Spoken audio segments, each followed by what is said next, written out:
He had been painting for 12 years, portraits mostly, faces he knew, faces he loved, faces from his own memory. But on the night he would never forget, Marcus Webb painted a face he had never seen before, a face that was standing directly behind him, watching him, through the mirror on the wall. And the most terrifying part? When he turned around, there was no one there. But the painting was already finished. Before we begin, drop a comment and tell us where you're watching from. We love reading those. And if you haven't already, hit that subscribe button. Now let's get into it. Marcus Webb was 31 years old and completely, devastatingly broke. Not romantic broke, the real kind. The kind where you buy oatmeal because it's $2.49 and it stretches. The kind where you calculate the cost of every shower. The kind where you keep the thermostat low and tell yourself you like sweaters. He lived on the third floor of a narrow brick building in Pittsburgh. Rust-stained bridges, old industrial warehouses, crumbling brick softened by years of rain. A city that wore gray like a permanent expression. His apartment was technically a studio, one long rectangular room divided by stacked canvases and a bookshelf bowing in the middle, easel in the center, kitchenette against the wall, mattress near the window, and leaning against the north wall, a 6-foot antique mirror. It came with the furnished sublet, dark wooden frame carved with repeating geometric patterns, not decorative, mathematical, structured, almost architectural, as if someone had encoded something into the wood and called it ornament. The glass had yellowed slightly with age, not dirty, just old, like it had seen things and chosen not to forget them. Marcus had meant to move it. He never did. He was a real artist. That was the tragedy. His portraits were extraordinary, not flashy, not trendy, intimate in a way that made strangers uncomfortable. He painted eyes as if he understood what they were hiding. There was weight in them, grief, regret, the specific loneliness of people who had stopped expecting to be understood. The gallery owner, Priya, once told him, "You don't paint people, you paint what they're trying not to say." But secrets don't pay rent. 3 of his last 4 commissions had collapsed. One client lost his job. One decided photography was cleaner. One commissioned a portrait of his late wife, wept openly when he received it, called it the most beautiful thing he'd ever seen. The check bounced. Marcus taped it to his refrigerator as a joke. It stopped being funny after a week. Elena left without warning. Not in anger, that would have been easier. She left quietly, held his face in her hands before walking out and said, "I love what you make. I just can't love watching you disappear into it." Disappear. The word stayed with him longer than she did. He painted her from memory 2 days later. Didn't stop until 4 a.m. When he stepped back, the portrait looked more alive than she ever had standing in front of him. That unsettled him in a way he couldn't name and didn't try to.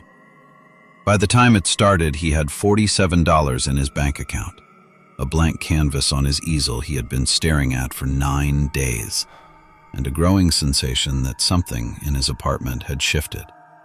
Not physically, not obviously, just moved. The way furniture seems different after you've been away for a week, even though nothing has changed. The pipes still knocked, the floor still creaked in the same spots. The bare bulb still swung when the window was open. But he found himself glancing at the mirror more often. Not because he saw anything, because he felt like he was about to. It was 11:47 p.m. Marcus had been working on a landscape, a desperate pivot. Trees, muted greens, safe, sellable. He hated every brushstroke. He stepped back, rolling his neck, and his eyes drifted to the mirror the way they always did, reflexively, the way your tongue finds a sore tooth. He saw himself. Tired, paint smudged along his jaw, hair unwashed, and just over his left shoulder, a shape. He froze. It was tall, still, standing perhaps 8 feet behind him in the reflection. Not fully formed, more like a density in the air where no density should exist. Humanoid in proportion, but wrong in a way language wasn't built to describe. He didn't turn immediately, because there is a moment in every life where the mind presents 2 doors. If you turn and nothing is there, you are losing your mind. If you turn and something is there, you are not alone. His pulse hammered. The shape did not move, did not breathe, did not acknowledge him. It simply stood, as if it had always been there, as if it was used to waiting. Marcus turned. Nothing. Just the studio, canvases, the folding table of brushes, the curtain drifting in the night air. He turned back to the mirror. Only himself. He let out a breath that trembled more than he expected. Sleep deprivation. 4 hours a night, skipping meals, too much coffee. Hallucinations were not impossible.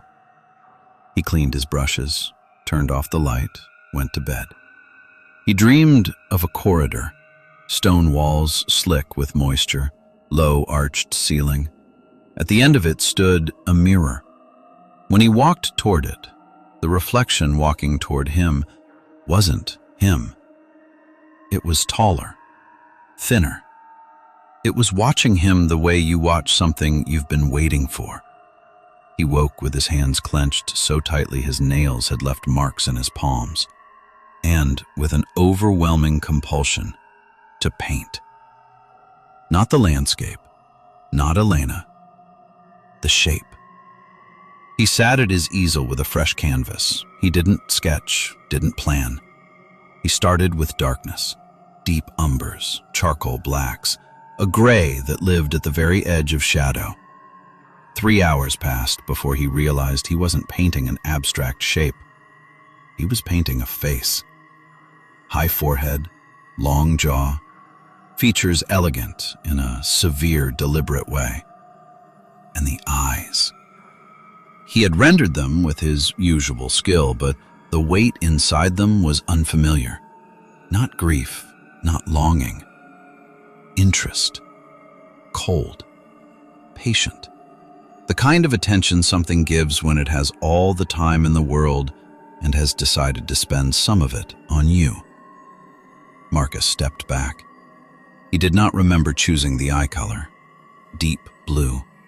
So dark it nearly registered as black. He painted over it immediately. Thick white gesso, heavy strokes, buried the face completely. Then he left.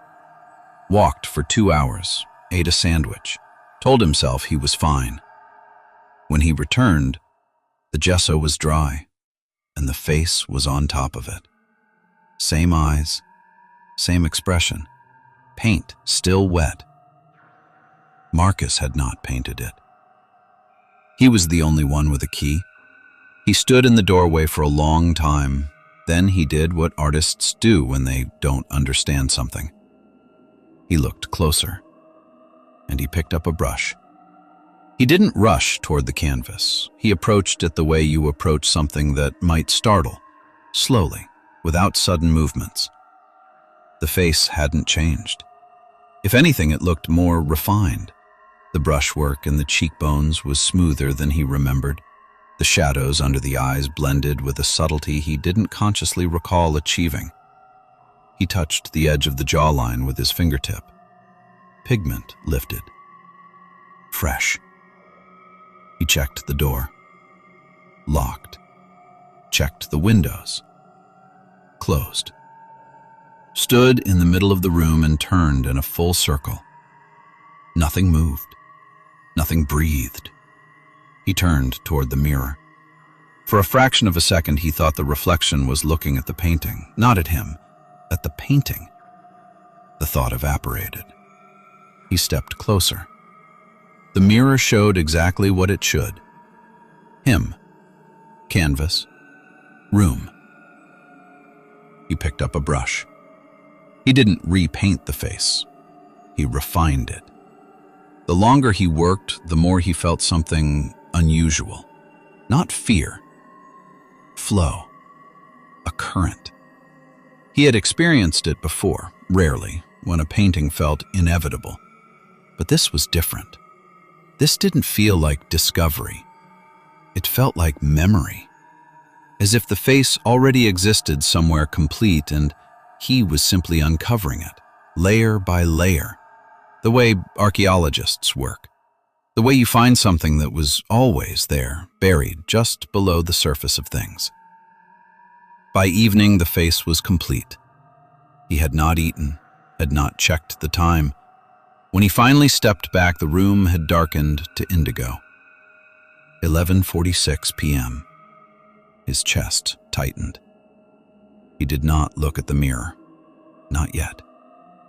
He cleaned his brush slowly, one bristle at a time. 11:47. He looked up. The figure stood 6 feet behind him in the reflection, clearer now.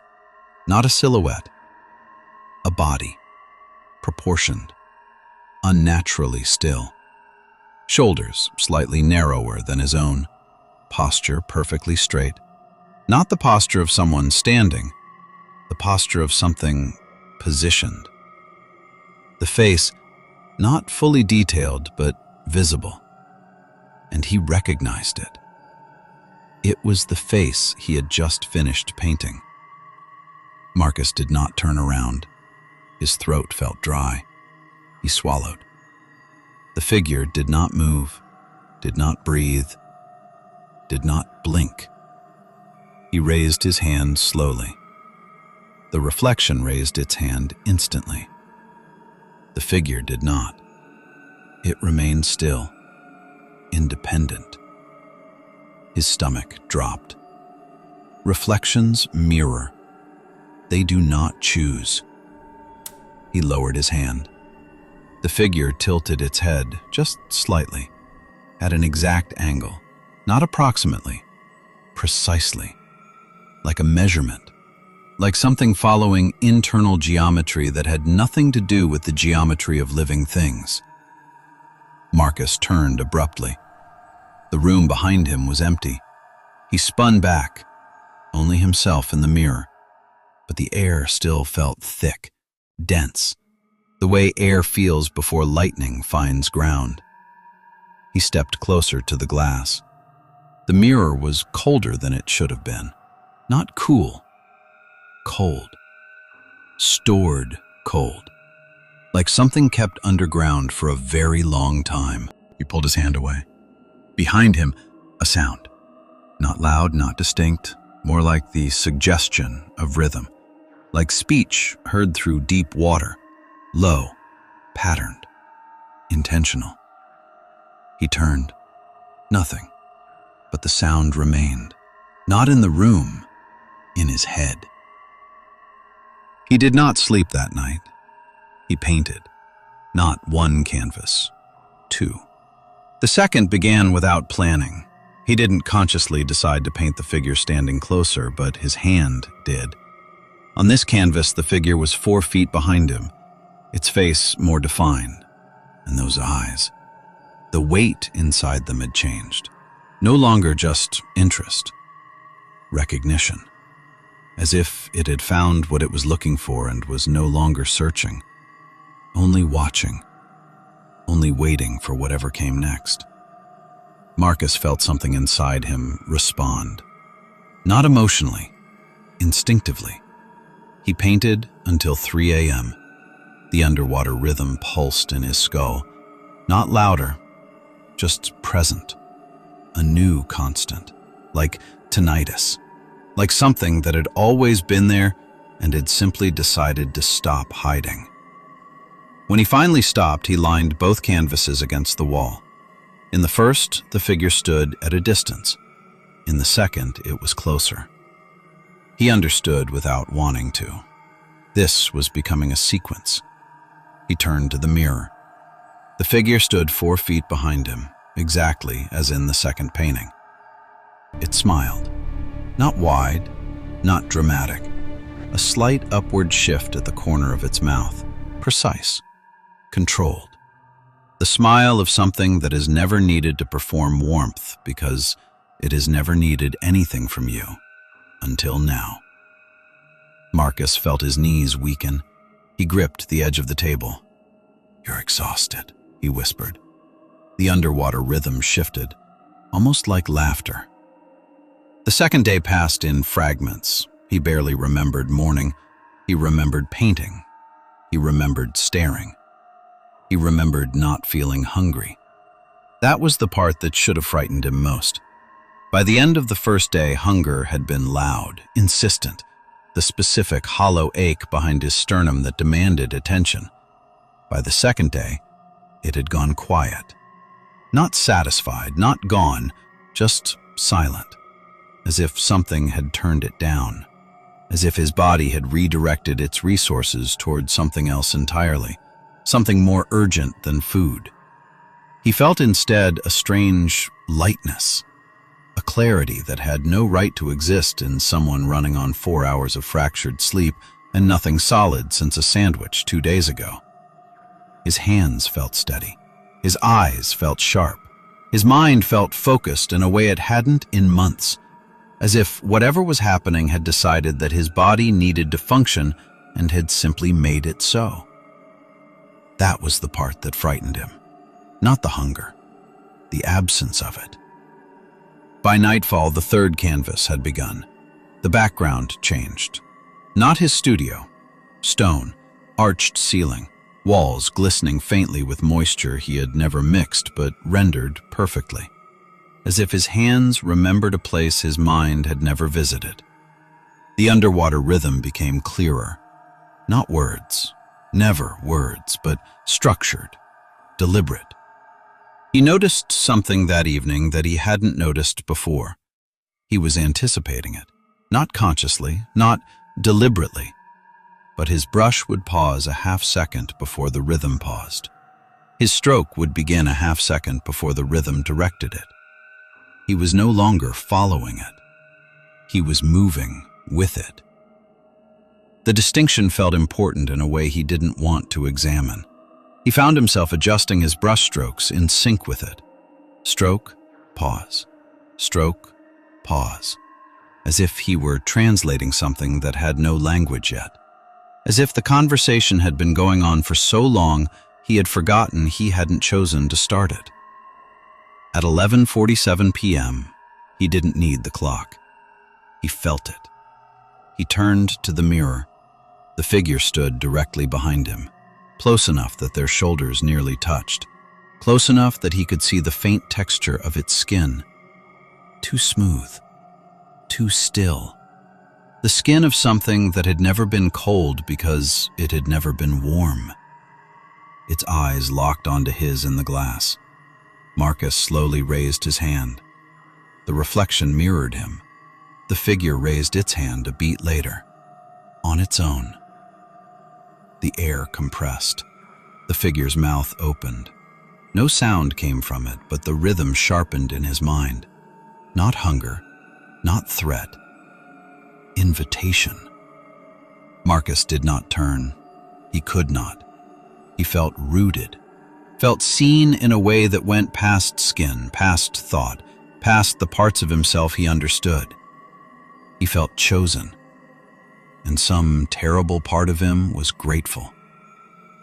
The third day, he had not left the apartment, had not answered his phone. The fourth canvas began itself. Larger. The figure stood inside the stone room. Behind it, a doorway. At first, only a darker patch in the wall. Then it took shape. An arch, heavy stone. The door itself slightly ajar. Darkness beyond. Not flat darkness. Depth. layered shadow, the kind of darkness that isn't empty. He stepped back from the canvas. He did not remember painting the door, did not remember deciding it should be open. He turned to the mirror. The figure was gone. The reflection showed only himself. Relief flooded him so suddenly he almost laughed. Then, for a single flicker, the mirror did not reflect his studio. It reflected the stone room, the doorway, open. He stumbled backward. The image snapped back to normal. He stared, breathing shallow, heart loud. The underwater rhythm filled his skull, and beneath it, another sensation. Not hunger, not threat, satisfaction. As if something had confirmed what it needed to know. He stood in front of all 4 canvases, not working, just looking. He had never done this before, never lined them up and looked at them as a whole. He had moved from one to the next in a current that didn't allow for stepping back, didn't allow for perspective. But something made him stop now. Something made him look. The first canvas, the figure at a distance, 8 feet, barely a shape, more suggestion than form. The second, 4 feet, the face beginning to resolve, those eyes starting to clarify. The third, the stone room, the figure inside it, the background that his hands had known without his mind's permission. The fourth, the figure facing outward, the doorway behind it, the darkness inside it that was no longer empty. He stood in front of them for a long time. The sequence was not random. It had direction. It had destination. Each canvas was a step. Each step was closer. Each brushstroke he had made, including the ones he didn't remember making, had been moving towards something specific. He understood what the 5th canvas would be. He understood what finishing it would mean. He picked up a brush anyway, because by then, the part of him that might have chosen differently had already gone quiet, like the hunger. The 4th night did not feel like a night. It felt like a continuation. Marcus had not slept. He drifted in and out of fractured awareness, 15 minutes at a time in the chair, brush still in hand. Each time he jerked awake, the room felt slightly different. Not rearranged, not altered visibly. Tighter, as if the walls had leaned inward by a fraction while he wasn't watching. The exhaustion had passed through several stages by now. First, it had been heavy, a physical weight pressing down on everything. Then it had become strange, a floating quality. The edges of the room slightly soft, sounds arriving half a second after they should. Now it had become something else entirely. Transparent. He felt less like a person experiencing exhaustion and more like a person becoming gradually less distinct, as if the boundary between him and the room, between him and the canvas, between him and the rhythm that pulsed constantly in his skull, was thinning, becoming permeable. He wasn't sure when he had stopped feeling like Marcus Webb and started feeling like something that painted. He wasn't sure it mattered anymore. The mirror stood uncovered where it always had. He had stopped turning it away. There was no point. It did not wait for darkness anymore. He stood before the 4th canvas, the largest one. The stone room dominated the frame. The arched ceiling stretched into shadow. The walls glistened. And in the center, the figure. Close, almost full scale, no longer behind him, facing outward, facing the viewer, facing him. Behind it, the doorway, open wider than before, the darkness inside no longer featureless. Depth, suggestion of movement far within, not fast, not chaotic, patient. Marcus turned to the mirror. He leaned closer. The glass felt colder than it had any right to be. He stared at his own eyes. For a moment, they did not blink when he did. He staggered back. The underwater rhythm deepened, not louder, deeper, as if it had moved from outside him to somewhere behind his sternum. He turned to the canvas. Inside the darkness beyond the doorway, 2 points where eyes might be. Far back, still. He had not painted that. He was certain. He stepped closer. The paint was bone dry. He had been working on it minutes ago. He touched the surface. Cool, set, completely cured. Impossible. He looked at his hands. Paint on his fingers. Fresh. He did not understand what that meant and understood it completely. Time fractured after that. He moved between canvas and mirror in loops, testing, checking, looking for the seam between what was real and what had replaced it. He raised his hand at the mirror. The reflection mirrored instantly. The space behind him was empty. He leaned closer. For a fraction of a second, the reflection did not show his studio. It showed the stone room. But this time, he was not in it. The mirror reflected only the stone corridor. The figure stood where he should have been, and behind it, the doorway was fully open. The darkness inside moved. Marcus stumbled backward, dropped to his knees. The underwater rhythm was no longer outside him. It was in his ears, in his throat, in the place behind his eyes where his own thoughts lived. He understood without translation. Hands. It needed hands, his hands, to finish. He stood slowly, moved to the easel, picked up the brush. The 5th canvas began without intention. Not the figure, not the room, the mirror itself.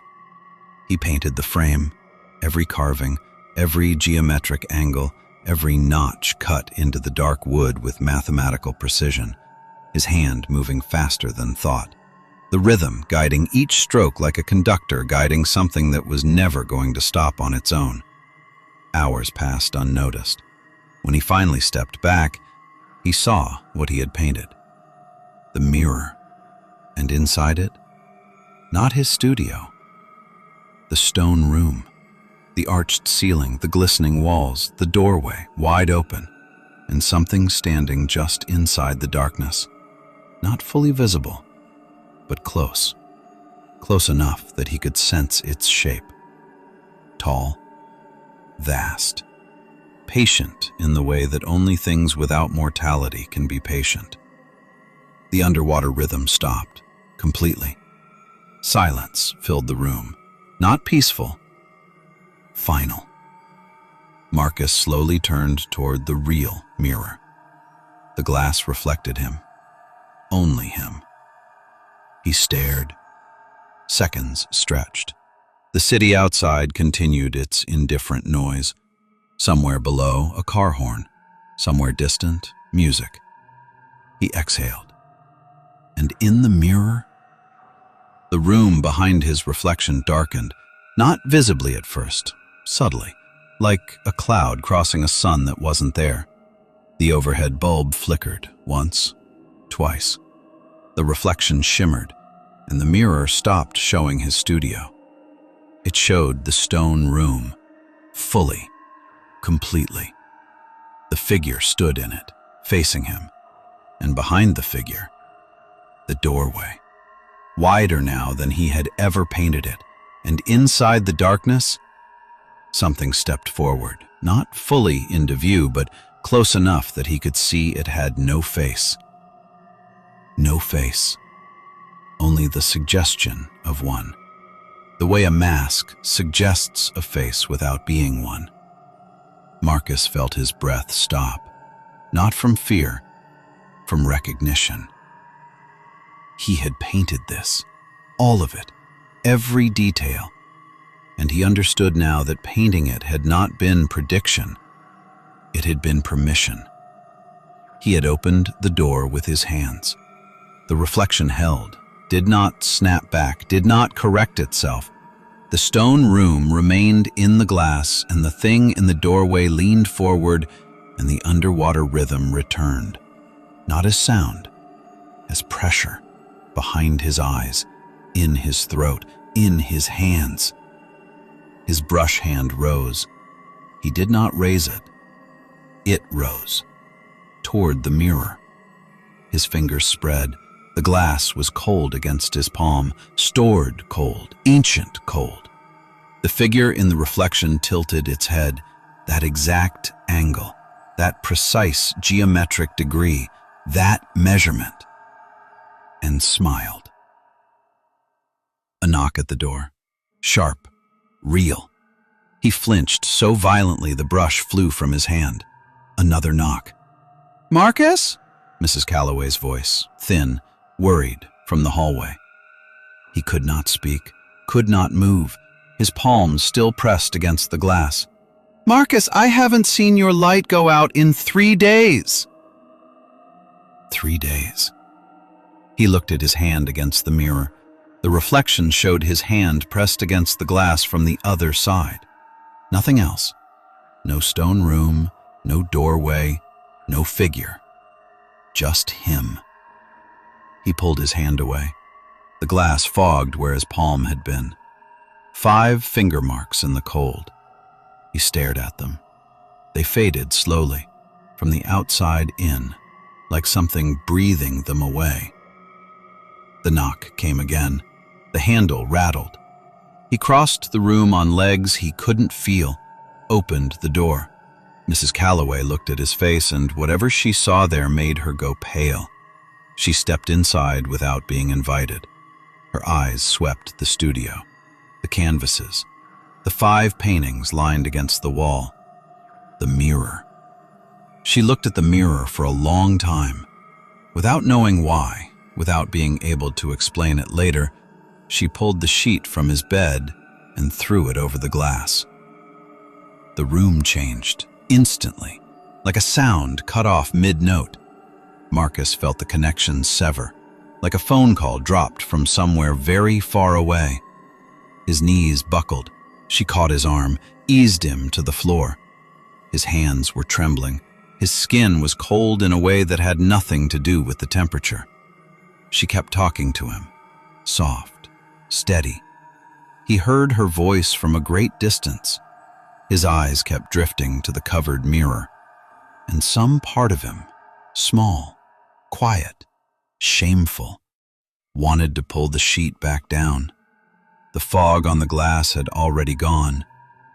5 finger marks, faded from the outside in. He had not been saved. He had been interrupted. Later, when Mrs. Calloway helped him to the couch, she noticed paint beneath Marcus's fingernails.